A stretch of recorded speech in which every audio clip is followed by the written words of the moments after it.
Well, thank you for inviting me into the lounge. A little bit different. We've had a lot of cigars in here in the past, but we've never actually had like cameras and stuff. So we're just going to ignore them and talk about it. But I guess I want to start out. You know, the Quesada family and everything. The history is very rich and goes way back. And I want to talk about that in just a second. Did you imagine Raquel sitting here, your daughter sitting here, and handing that off to her as far as her being in cigars? Well, first and foremost, Fred, thank you for having us in the Final Puff. It's an honor and a privilege as well. My elders, who were Spaniards, and the Spaniards of yonder years were rough and tough and very demanding. But thankfully, We know that. we were never forced to work in the company. It was our decision, my brother and I, to join the company. I have cousins in the U.S. that never considered joining, and cousins in Spain as well that never considered coming into the business. So it was my brother and I who decided, and I did the same with my young ones, Esther, Patricia, Raquel. Nobody was ever forced into coming into the business. They did it out of their own volition. And I guess they had a liking to it and have developed a passion for it. So that's basically how I find myself with Raquel following my footsteps. Did you initially, I mean, you say that they have free choice in it, and I believe that. Did you want to sway them one way or another, or were you completely open either way? No, I was open either way. Sway them I had to into the pattern and philosophy and way of doing things in this particular business, which is unique, as you well know. Mm-hmm. We have things that aren't done anywhere else. So they had to sort of follow my steps into that road. For a while until they forged their own road. But we'll talk about that in a second. So for someone that doesn't know the history of Quesada, can you kind of give us an overview of that? Sure. My great-grandfather and his brother arrived in Cuba in 1876, and the family owned a bakery. But the elders were already there, and when the young ones came, the bakery had been paid a debt in tobacco. And the elder said to the two young ones, "You take that and make a living out of that." So they never went into the bakery, and they started a company in 1876 that brokered tobacco. We used to buy from farms, do the sorting, fermenting, packing, and then resell the tobacco in international markets. And they did that until 1902, when they separated and became two companies. Casa Antero, which is ours, because Antero Gonzalez was my great-grandfather, and Constantino, his brother, is the second company. And to today, my cousins are 2 miles up the road, still being brokers in leaf, and that's Casa Constantino, and we now have become a cigar factory rather than, we did tobacco brokering for many years in Dominican Republic after we donated everything to the new government in Cuba. And we moved here because we had been coming to Dominican Republic. Well, before Cuba so graciously deciding that you weren't going to do work there anymore, you went through Florida first, right? Well, yeah, we through Miami because that was a point of entry for everyone. Mm-hmm. But our company had come to Dominican Republic in the early 1930s to buy tobacco from Dominican Republic and sell to the Spanish monopoly. And the Germans had a stronghold of the Dominican tobacco market, and they were competing with tobaccos from Cuba to Spain. The blends for the dark cigarettes back then was Cuban, and they had started adding Dominican because one, it blended well, it was a little more reasonable in price, and it was available. So our company and my cousins also came to Dominican Republic. So in 1937, we arrived in Dominican Republic, and in 47, when I was born, my father was given Dominican Republic. So he would come every summer, and we spent, when I was 7 and 8, we spent those 2 summers here in Santiago when he came, and we did all kinds of mischief, but That was our summer in Santiago. And I still talk to elders in Santiago, and I say, yeah, I remember that being there and that being there. And they look at me and they go, how do you know that? Well, because I was here. You're here. Yeah. I heard that the factory was started here with 3 rollers and $100 of working capital. Well, not here. It was in the free zone in Santiago. Okay. Well, yeah, not yeah. Yeah, and the free zone had just started. There were 2 other companies already installed in that free zone, and the only empty building where it was inaugurated, President Balaguer inaugurated the free zone in the building that we occupied. So in '74, in the family decision to start making cigars, I won the raffle, and they sent me to the free zone with 4 bales of tobacco, $100, and an empty building. What more could you ask for? I'm sorry? What more could you ask for? Yeah, indeed. So we started, we had no power, we had nothing. It was an empty building. We had 3 cigar makers by the window so we could use the sunlight to make cigars. I had a table and a phone and a chair at the door. That was the office. And that's how we started in '74. And here we are. 48 years later, we're still here. So Raquel, let me ask you this. I mean, a lot of history, and you could make any decision you wanted, though. So let me start with this. What's the best advice he's given you? Well, as he was saying, you know, you just got to do what makes you happy. And he never persuaded us. He always said, do what you want to do, what makes you happy, as I said, and just pursue your dreams, you know. And he always taught us that you need to make your own choices. If you fail, I'm here. I mean, you know, and just, you know, keep on going and keep on pursuing your dreams. And also on the business side, also always quality and consistency. That's something that I always heard from since so young, because you have to make cigars that if you smoke them today and if you smoke them 10 years after, it's going to have to be the same, not the same cigar, but something that resembles to the cigar you made so many years ago. So that's the quality and consistency is always something that we have had on our minds. Well, just to give you an idea of how committed they were, Raquel's office was 2 bales of tobacco on the making floor. Yeah. One standing up and one laying down, so she could sit and then write on the one standing up. That was her office for a number of years. What's your earliest memory of cigars or tobacco? Well, first I remember running around the bales on one building that we had that we don't have anymore. And there were these big dogs that they had, like Martin. Spanish Mastiffs. Oh, wow. Imagine, I was So they were bigger than you. Exactly. I was probably 5 or 6, and we were running around those buildings, those warehouses, and the big dogs, and we were so scared, but we were running around. That's something I could never forget. Also, also going to the factory too. We were very young, probably 12 or 13, and my mom would be hysterical. She's like, "Where are my girls?" Because we were, girls, and we were just running around. And there's people here that work still, and they tell me all the time, I remember when you were the little blonde girls just came in and they were running around, and I'm like, "You're so grown up now, and you're for here working with us." So I have a lot of memories. I mean, I remember this is something that. Even my house smells like tobacco. The towels at my house, when you go out with your friends, everything smells like tobacco. And then all my friends would love to come home because we could smoke at home, and just every mom and dad would not permit that 20, 30 years ago.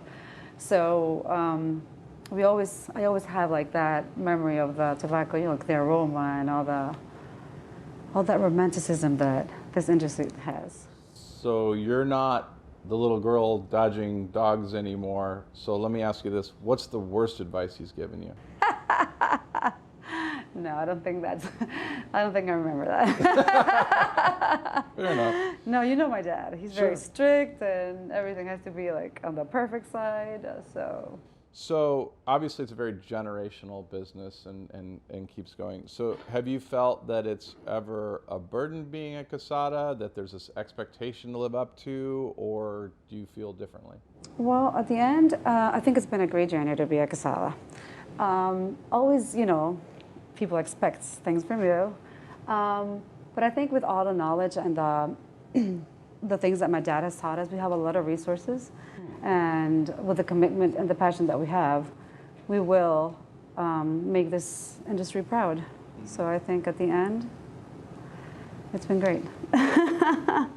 I just can't imagine, you know, the dynamics, and there are obviously families that have that generational thing, and I just can't imagine the dynamics of that, particularly when things are, you're off, which I know we're going to talk about a little bit. Let me ask Manolo, how is your daughter similar to you? Actually, they take after their mother, thank God. Both in looks and in demeanor. So that has always been a plus that I have appreciated. But being humble is difficult, particularly in our business where egos are always coming into the mix. But my brother and I had to be humble because we didn't know anything. We had to learn. And with my elders, we learned the hard way. I remember we had a mulling room that was reeking of ammonia and heat and moisture. And my uncle would take us into that room and start talking baseball. And we're choking and couldn't breathe, and he's having a ball. And of course, the fourth time we went in, we were having a ball too, but it took us 3 or 4 trips into that room.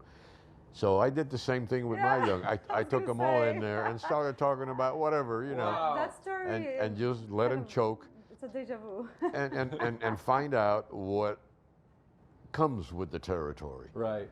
And if they passed that, well, then they had a little yearning to be with us. Is there a quality you possess that you didn't want her to have? Yeah.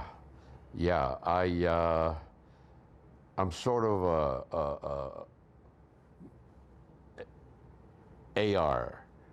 retentive, and I can walk into my office, and by just looking at my desk, I know if someone's been there, because everything has a place and everything is. Well, in we were place. just in your office a while ago before this drinking coffee, and I noticed, you know, you had written stuff on a pad, and the pad went here, the paperweight went here, the card holder went exactly perpendicular to the top of the pad. Yeah, that's why I had a secretary that would take pictures of my desk before cleaning it. And by the picture, she would put everything back in place. That's a lot of pressure to somebody. Yeah. Okay, all right. Do you feel did you feel that? I mean, when you first started working, as far as following that? Yeah, he's very strict, you know. Sometimes I felt that I was strict, set in your ways. Let's just agree to disagree on the labels. But sometimes we thought that we were like in Vietnam at times because it was like so strict. But you know, Fred, another thing that I appreciate from our elders is that they always gave us a chance to do things that we thought had to be done. Yeah, that's And something they that- never opposed our ideas and always said to us, do it. If you mess it up, learn and move on. And if you do it right, that's your job. That I experienced too. And That's true. I did the same with them, and we had some clashes, but I always let them do whatever they thought had to be done. And thankfully, they didn't mess up a whole lot. No. Most of their ideas came to fruition and were good. And I've seen that with you guys. I've seen that. I remember making a comment to you years ago on your birthday that if I didn't know anything about you, I could judge your character by your family. And I've also seen you at events, and I've told people before that I don't know anybody from a manufacturer level, and you talk about egos and everything else, which is certainly prevalent in all industries, but obviously this one. I've seen you at events, though. You're there early. You're the guy. If anybody can walk in and just be the guy and say, you know, I'm here and, you know, smoke my cigars, but you're there early, and I've seen you sit there and go, you know, do you have a broom? And they're like, yeah, we've got one in the back. And you'll get up and you'll get the broom and you'll start sweeping up before the event, or you'll clean things up or whatever. And I've seen your family do the same thing with events. So the humbleness is real. It's true. Well, things have to be done in a way that benefits all the participants. And having something set up the way that is more amenable to all participants is the right way to do it. And at the Pro Cigars, I used to come to the dinners early and start changing things around. This, those girls were like, this shouldn't be there. trouble. That the drink you know, that drink doesn't know. Scratch that. Do this, because things have to be first Dominican and then right. So yeah, we're sort of retentive in a number of ways. Something that I think it's like never be arrogant, but always be proud. You know. I like that. Yeah. When you said if there's a burden being a Quesada, I think there's a burden on all my colleagues where their names are involved, because once we put a cigar on the table, it has our name on it. So it has to have at least the possibility of satisfying the smoker's needs for pleasure and relaxation. No, and to have the quality, the consistency that we have worked so hard for.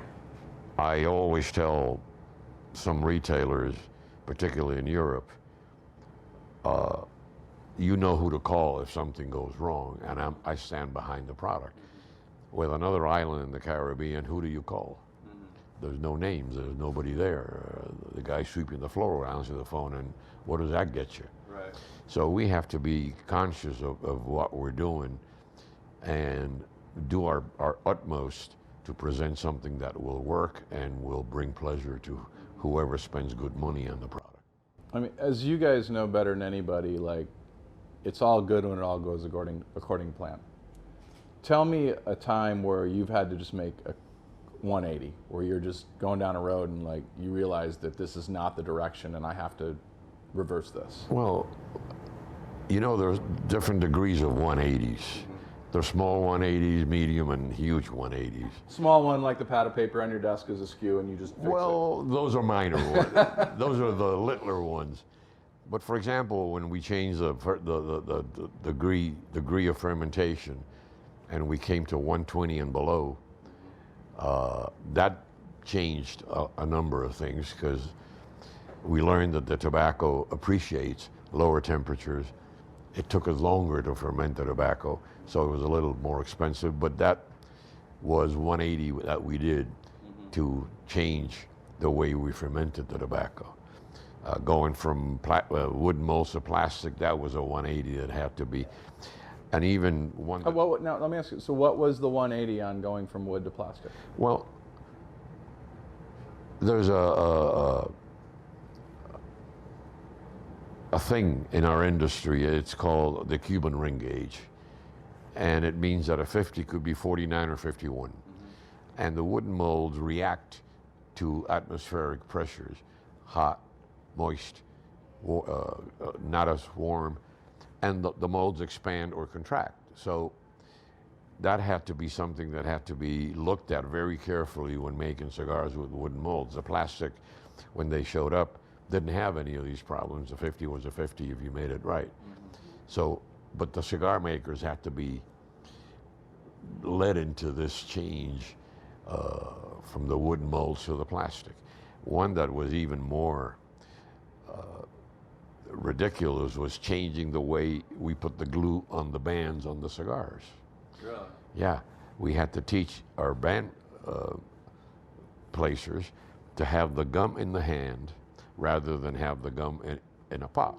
So the amount of glue on the band would be less than when you dipped your finger and put the glue all over the band. So now the bands come off a lot easier, but it took us 4 months to get them to do that. So these are little 180s that happen that are meaningless to anyone, but do have an impact in the final result. But the biggest 180 that I had to make was, of course, when in 2002 we had the plane accident where I lost. Yeah, I was going to ask you about that. So your brother, His son, and Julio Fajardo, who ran the factory. How do you? I mean, obviously there's the family aspect of it and stuff. How do you pull together and right the ship for something that was so instrumental in operating a factory? You know, when we left Cuba, my father had to leave with his wife, my mother, and 4 children. I was 13 at the time. My brother was 12. My sisters were 9. 6 and 5. And we came to Dominican Republic, and my mother passed away in Santiago. And my father was left with nothing, starting a new endeavor here in Dominican Republic with 4 children and no wife. And I always used to sit and think, what would I do if that happened to me? What would be my reaction to a situation comparable to this?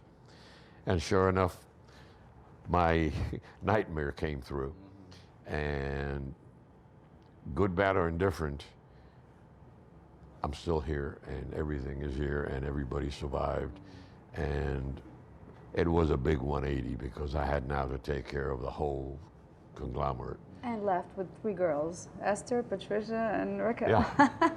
So I had to become a leaf broker again while running a factory and taking care of the whole family. So that was a big change in my life. Yeah, I can imagine. Raquel, what ways are you different than your father? What have you cut your own way on that is just you just know that it's not his way? I think the being so strict. I'm a little bit more laid back, and as you can see, I'm a little sensitive. I don't know how you say it. I'm almost crying, and he's he didn't understand why I was like so. Why are you crying? Why are you doing? Don't cry. You're not gonna figure anything out. But at the end, I think we have a lot more similarities than differences, and that has helped us bond throughout our journey together and in the business and in our personal lives. Well, I remember Patricia coming into my office once and saying, Quesada, he used to address me. Because that's a story, that's a good story. Like not saying Papa Quesada, or... I have a problem. And I looked at her and I said, you have a problem.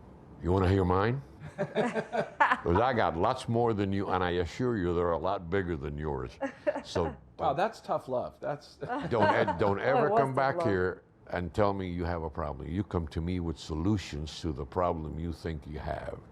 So get out of here, and that's it. Raquel was doing a summer school in Massachusetts, and she had to do a term paper. So in the middle of the night, she calls, screaming and crying, because she didn't know what to do with the term paper. So I said, well, first and foremost, screaming and crying ain't going to solve your problem, so stop that right now. Second of all, what is the title of your essay?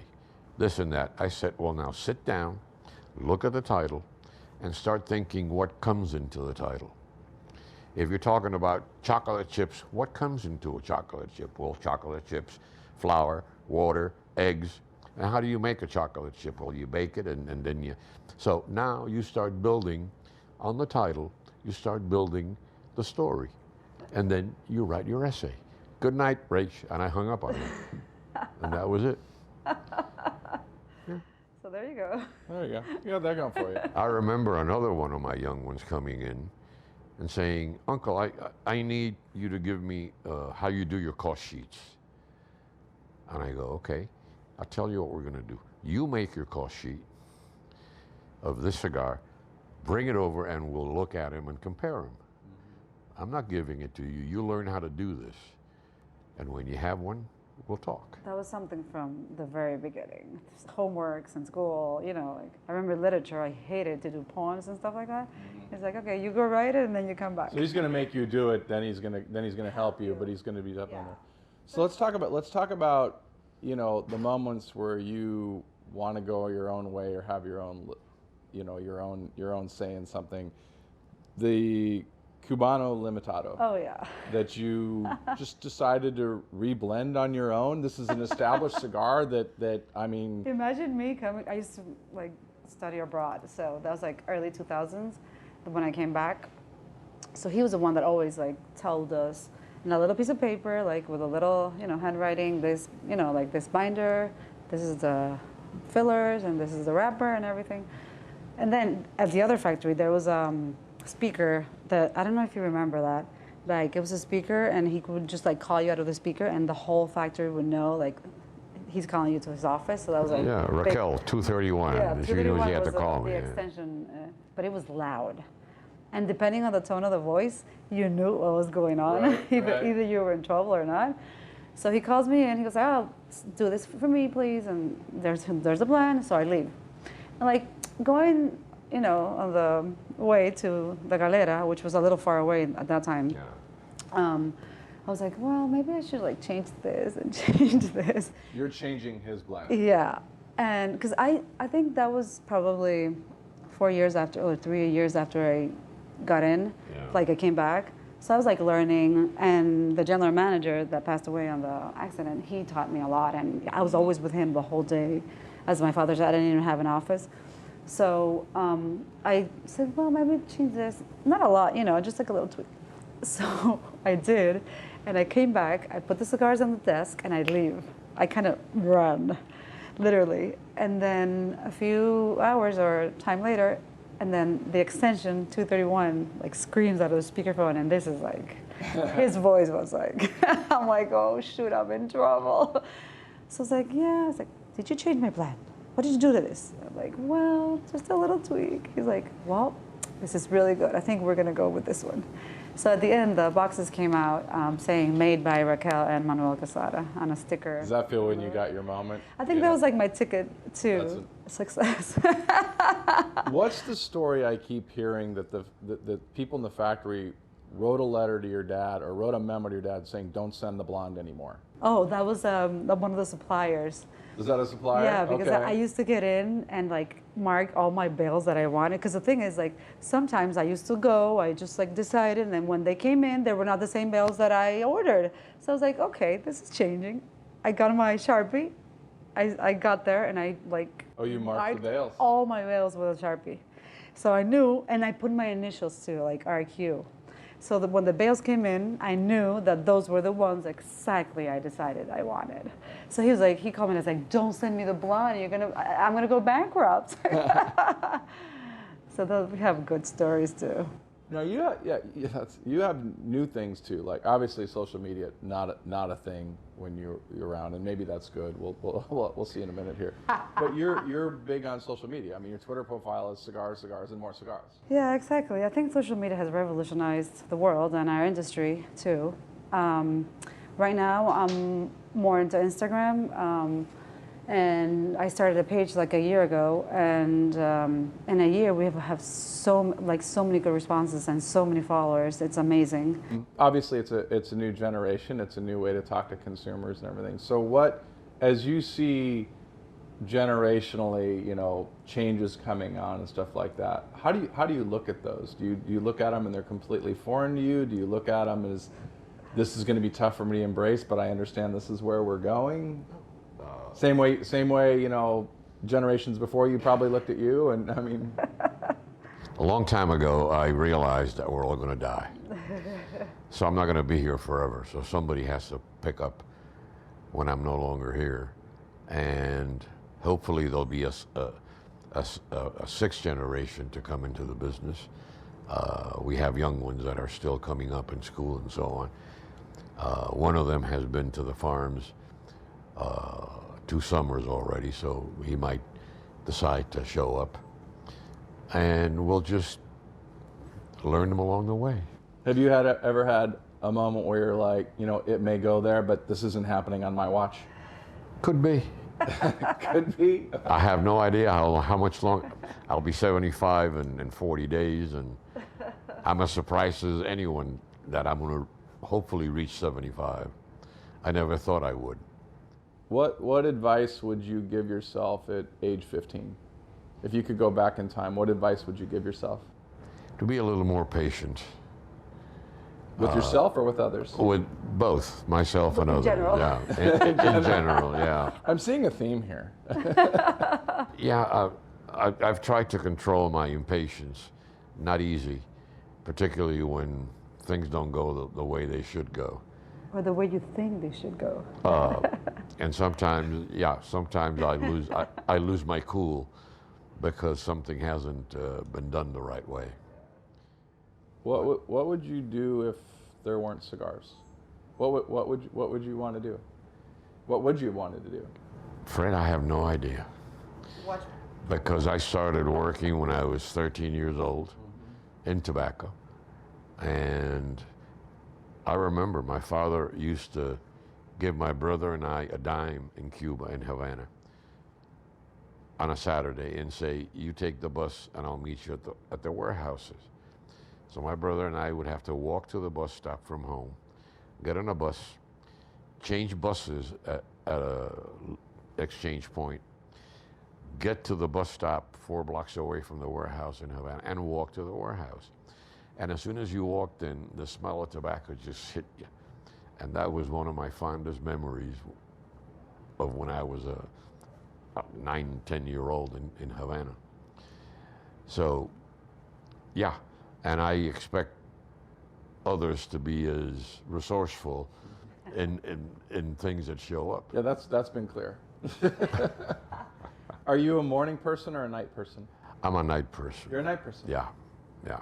So that's when you do the bulk of your work, or when you're thinking of things and everything? Yeah, that's my hobby, to work at home. Okay. Yeah. What about you? Are you a morning person or a night person? I'm not a morning person at You're all. not a morning person. That was an easy one for you. No, let me tell you something. The more I grow, or it's worse. I mean, I wake up early every morning. I'm here early. I have a son. You know, the day starts very early, but that doesn't mean I love it. It's interesting because I find a lot of people. I'm a morning person. Really? I'm a 3:30, 4 a.m. I get up. Oh no. So I mean, so if I go to one of the big industry events like in Vegas or something like that, I go to bed, and then when I get back up, the other people are still up, and then they're starting to go to bed, and I'm the one alone, and eating corned beef and hash at 3:30 in the morning at in a Vegas hotel. Oh no. But I'm seeing in the industry a lot more people are night people. Yeah, those that wake up at 3:30 or 4 are paying for sins of the past. Wow. So you have a lot of sins, right? I can cut that easily out of this. Do you have a bucket list item, something you haven't done yet that you look back and go, I want to do this? I don't want to say before you die, because that sounds like horribly morbid. But do you have a bucket list item that you're like, I want it, this is something I want to do? No, I do not. No. I don't want to see a sunrise in Alaska or a sunset in Egypt. I don't want to do any of those come things. on. No. I just like the beach. I know. It's really good. The mountains. And I'd rather sit at home and watch the beach on my Discovery Channel. No. Football, that's all you watch. But I have places that I enjoy going to. And my bucket list is to go back to those places. Okay. A couple of cities in the state. Spain. City in Europe, Madrid, Lafayette in Louisiana. Oh, yes. You were a cowboy in another life. No. I remember those, he used to sit with us on his little office and put his country music. I love country music now, but at that time I was like, what is going wrong? Yeah, that's one way I know that I can be alone in my office at home. I just put music that nobody likes except me. What do you do for fun? Smoke cigars? I do cost sheets, and I do internet browsing, and I think of projects, and you watch football. that's fun. What about you? What do you do for fun away from cigars? Oh, I do a lot of things for fun, and I have a huge bucket list. All right, well, so what's top of your bucket list? What's something you... I don't know, travel, visit. Sunrise in Alaska, sunset in not Egypt, Alaska, I guess. Yeah. but like Turkey or Turkey, yeah. Greece, like the Greek islands, things like that. But in my spare time, I like to dance. I like tennis. We always played tennis. My whole family did. Who's the better tennis player? I was. Oh, wow, okay. Yeah, well, they started playing because of me, and they were already old, so I was like 7 or 8. They were already old. Well, Wow. not old, but Yeah, we were older. 37, Yeah, ancient, yeah. Well, but you started there, not when you were young, so it's tough. It's tougher. But yeah, and then I spend my whole time on a golf course with my son. Well, because your son is Yeah. quite the golfer. Yeah, so we're rooting on that. Yeah, yesterday we had an argument with her son because his handicap is 0, but he wants to play with an 8 handicap to have an advantage. And I said, that's ridiculous. You can't do that. you play with your 0 handicap. Why? Because you're playing against the field. You're not playing against the 8 or the 7 Right, handicap. right. It's you in the field. So 0 is your handicap. That's how you play. And how old is he? 14. 14 is a 0 handicap. Okay. Uh, Yeah, I've played the bulk of my life, and I'm nowhere near 0. So. I think you're born with that. Yeah. So let me ask you an off the wall question. What's the most annoying bill you had to pay? Oh no, don't say that.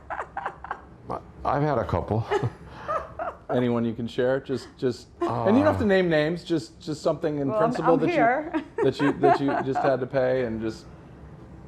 You know, the Royal Factory in Seville, Tabacalera did a series of drawings of the Royal Cigar Factory in Seville. And that factory had 3 major salient points. 1, the general manager had the rank of mayor. 2, it had a chapel. And 3, it had a jail.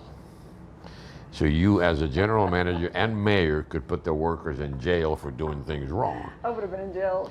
I always First day. wanted a factory like that, but unfortunately the times didn't allow me to do that. Fred, are you kidding me?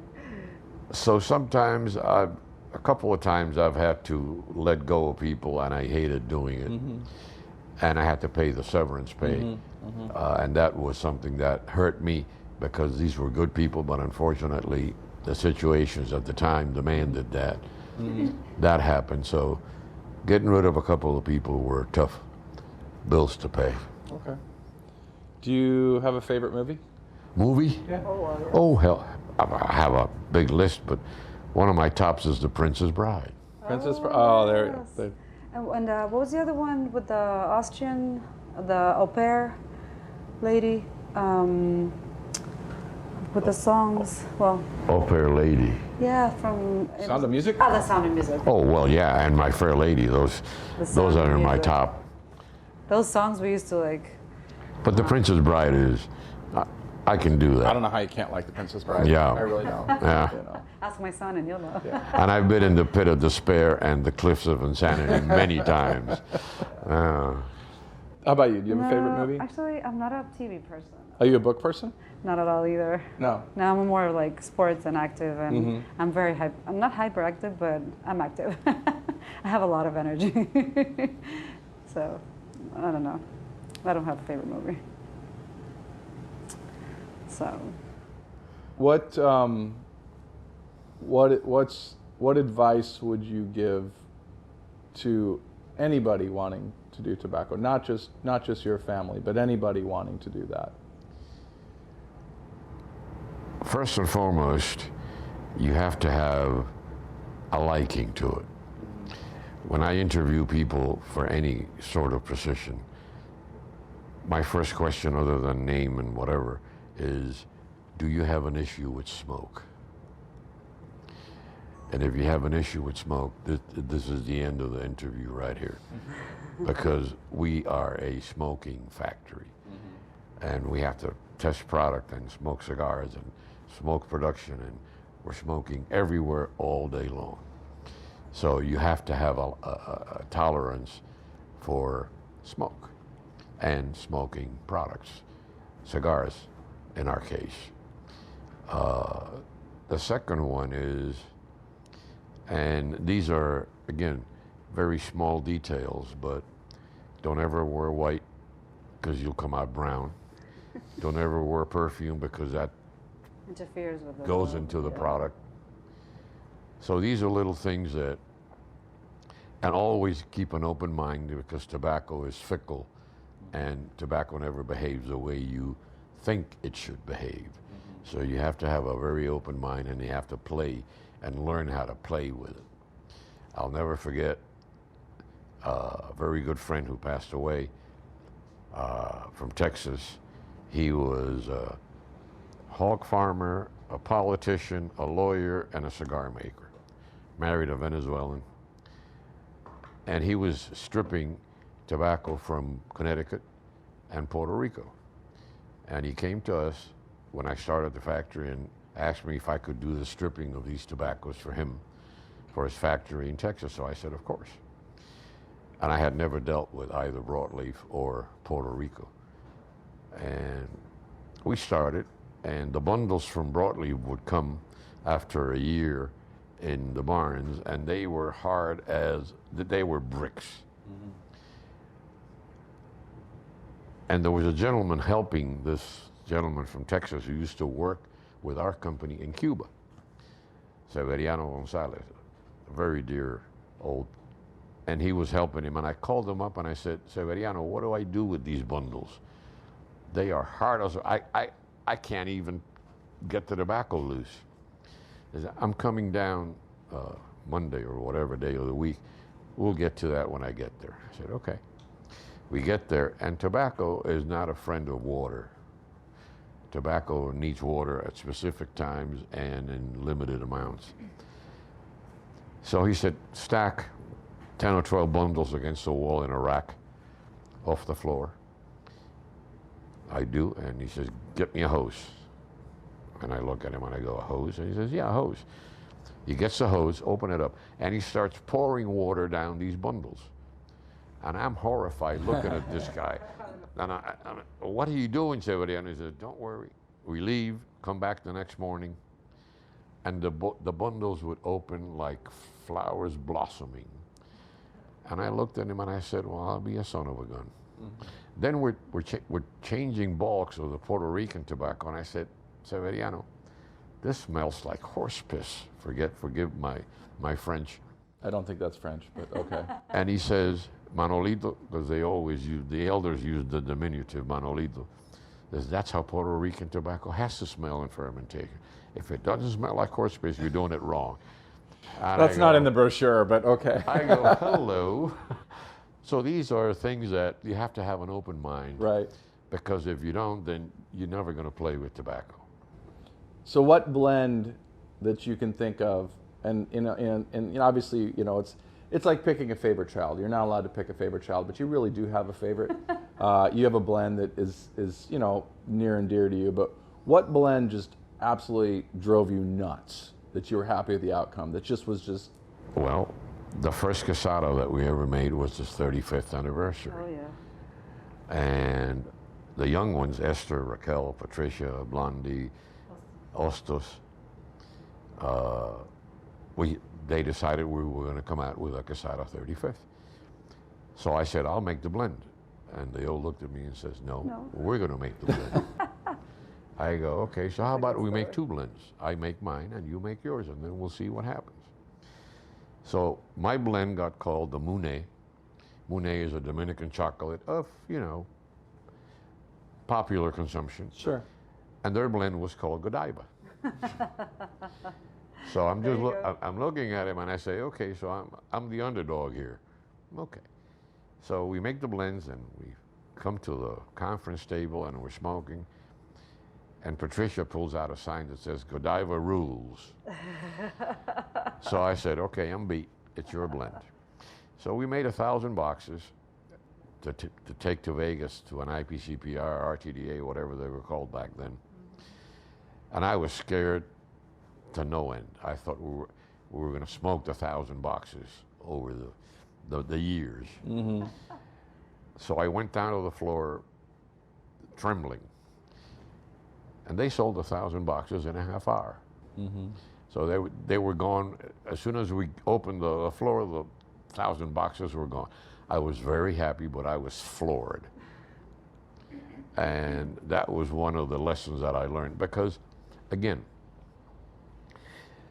and this is where, thankfully, I had enough humility and open-mindedness.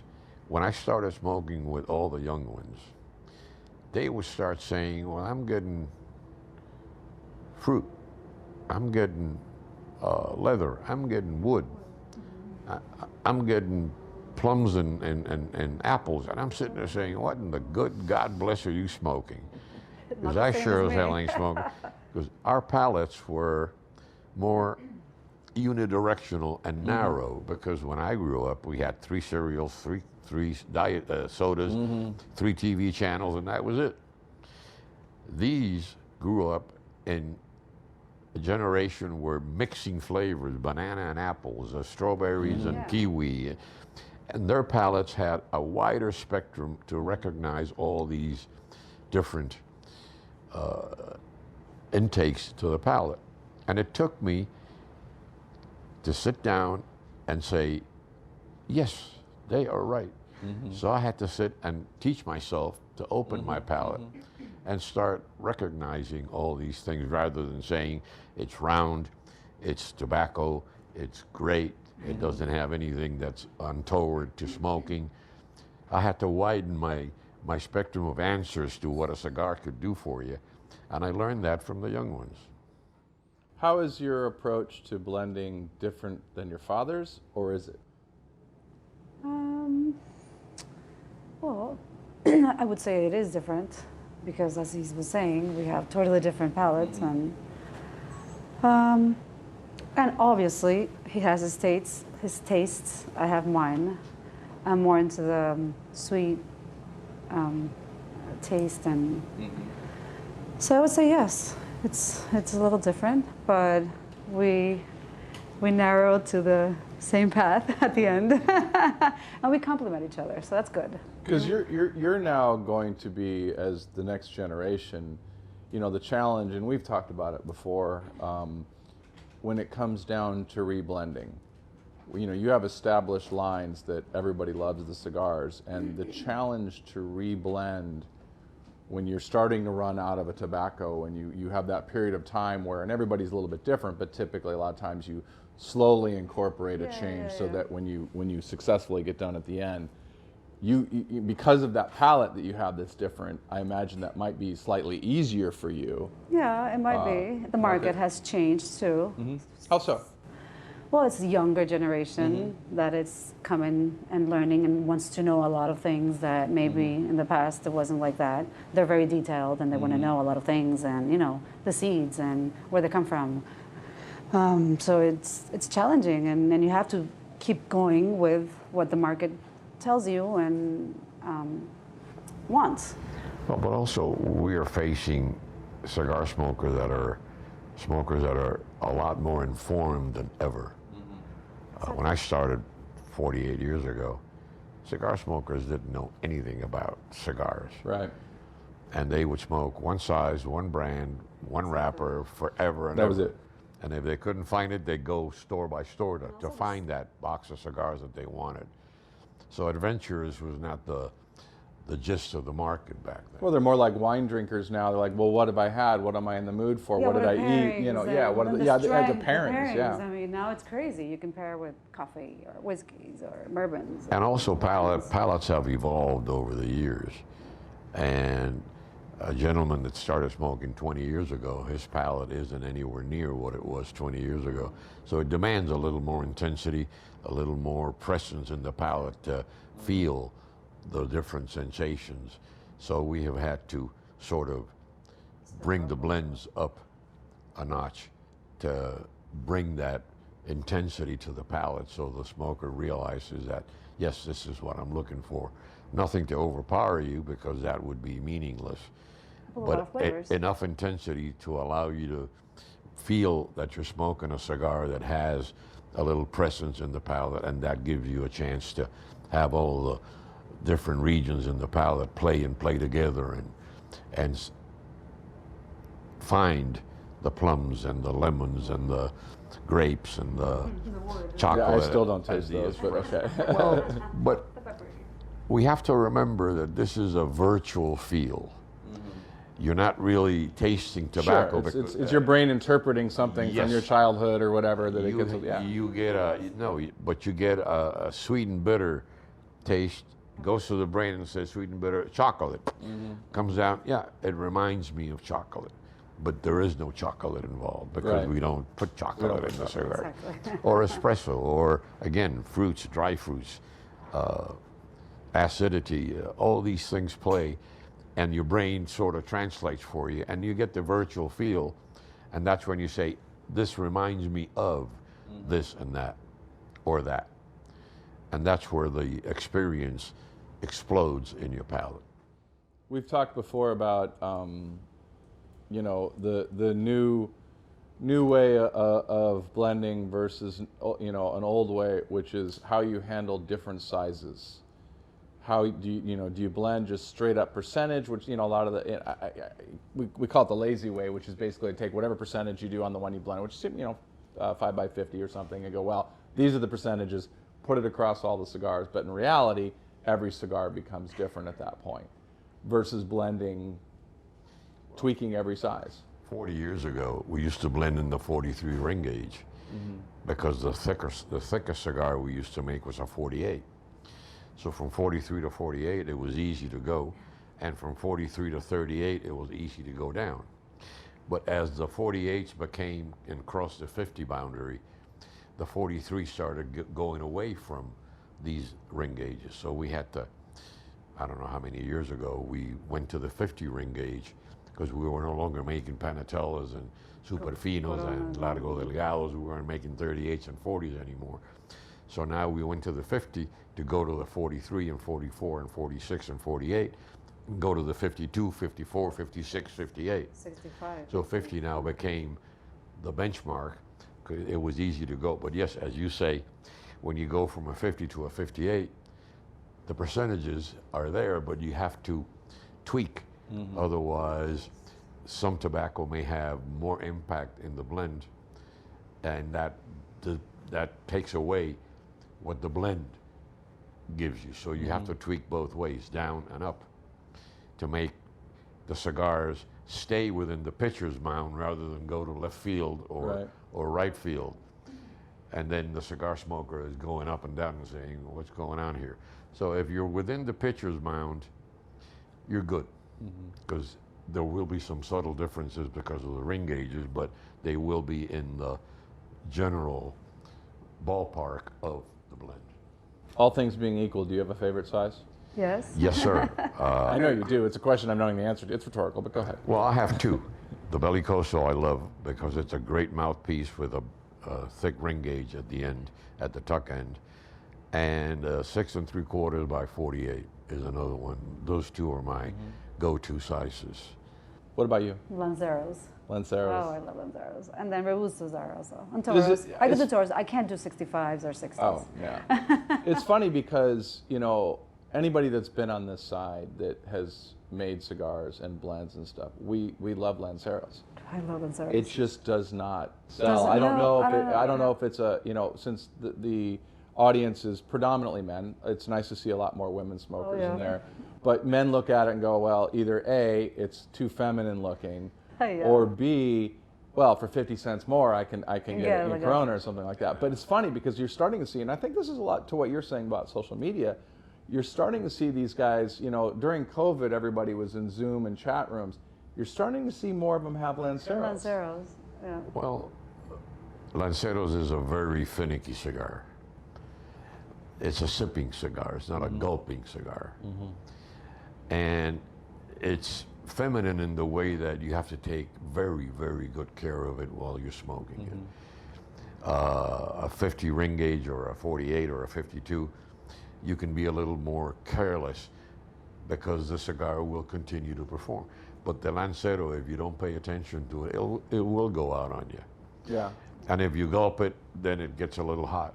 Well, and that's what I remember years ago you told me that because I had one that we were trying here and the blend was a Lancero and I'm like, it's just off, and you were telling me to just slow down. I mean, because I was basically hotboxing the thing is what I was doing. But, and so then the next day had another one and just like you said, a sipping cigar, and I'm like, wow, the flavors were amazing. Yeah, but it's a very, again, finicky cigar, and cigar smokers have to be conscious of where they're going with the cigar. What annoys you about the cigar industry? Well, I could go into prohibition and taxation and FDA, and I could go into a number of things. But the one thing that annoys me the most is that with all the social media and the internet and there's a lot of information out there that is really not conducive to learning about cigars. There's a lot of people that have opinions and general knowledge of our world, and they post and they comment and they write some things that sometimes horrify me.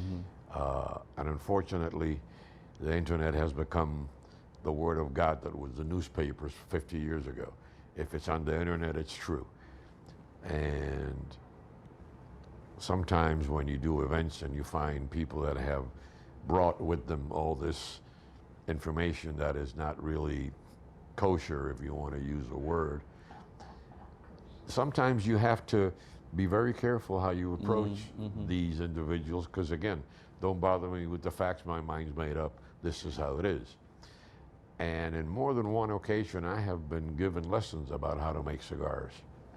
Oh, okay. By cigar smokers, and I just sit there and I go, well, you know, yes, you always learn something new every day. Yeah, you're gracious, I'm sure. In that environment. And you know, well, thank you for helping me out, you know, 'cause I really didn't know what I was doing until I met you. So, you know. Tell me about Pro Cigar, what it means to be a part of that. Pro Cigar was the brainchild, and allegedly Daniel Nunez claims to be the brains behind the whole thing. And yes, he was very instrumental in creating Pro Cigar. And Benji Menendez and I, we used to play tennis together, and new factories coming in, and people stealing cigar makers and stealing tobacco and stealing, well, not stealing, but taking, going into other people's domain. And Poaching. Yeah, right. So we decided to have a meeting and try to come to agreements that, you know, and we sat down in General Cigar, as a matter of fact, Daniel Nunez presiding. At that time. And we just insulted ourselves for 4 hours to know in Spanish, in French, in English, in Papiame, whatever you could think of, we said it. And we came up with horrifying words, and we made up words, and we did all kinds of things. When we were totally exhausted, we said, okay, we're done, let's get to business. We are in Dominican Republic, and we have to make Dominican Republic by pooling our resources together and bringing Dominican Republic to the world. In the meantime, let's agree not to poach. And we don't have any penalties. We can't have a disciplinary committee. This is a gentleman's agreement. Are we in agreement? And we all said yes. We shook hands, and that's how Pro Cigar started. Did the culture change at that point? Oh, quite so, quite so. Because again, once you put your word, it's your word, and you have to. Now we've had, over the years, over the 25 or whatever many years we've been around, we've had little clashes, but those are bound to happen anywhere. But during the boom, when poaching was the law of the land, the members of Pro Cigar, we took the high road and decided we're going to do things the way they're supposed to be. And we're going to continue doing what we've always done, regardless of what happens around us. So we did, and when the dust settled, with the exception of one or two heads that came out of the boom, we were the ones left standing. The Pro Cigar Festival, which is, if you've never, people have never been, it's an incredible representation of the country in an event. What do you tell people about the festival that have never been? Well, I think it's like the best opportunity to see all these, celebrities, because they are celebrities. And you can walk right up to them and talk to them. and talk to them, and you can go to their factories and their fields in 3 days and get to have dinner with them and share moments and knowledge. You can learn a lot. It's an amazing, for me, it's like the best opportunity you have if you're loving this industry and you want to get to learn more or experience what the industry has to offer. What's your favorite Pro Cigar moment? Like every year you look forward to this moment. The white party. The white party, the dinner at the monument. The dinner. But the thing is, like, that's the only opportunity you have to go to the monument, because there's no way no one can make an event there. There's no events there. It's the only event. The only event in Santiago de la Monument. So it's a great venue. I mean, it's a beautiful place. So I think that's my best one. What about you? What's your favorite Pro Cigar moment that you look forward to every The year? auction. The auction. The auction. because of two reasons. One, it gives everyone that is at that dinner a chance to be giving, a chance to be generous. And it's raised a lot of money over the years. Yes. And For great institutions. it's fun because we have people bidding against each other and spotters saying here, there.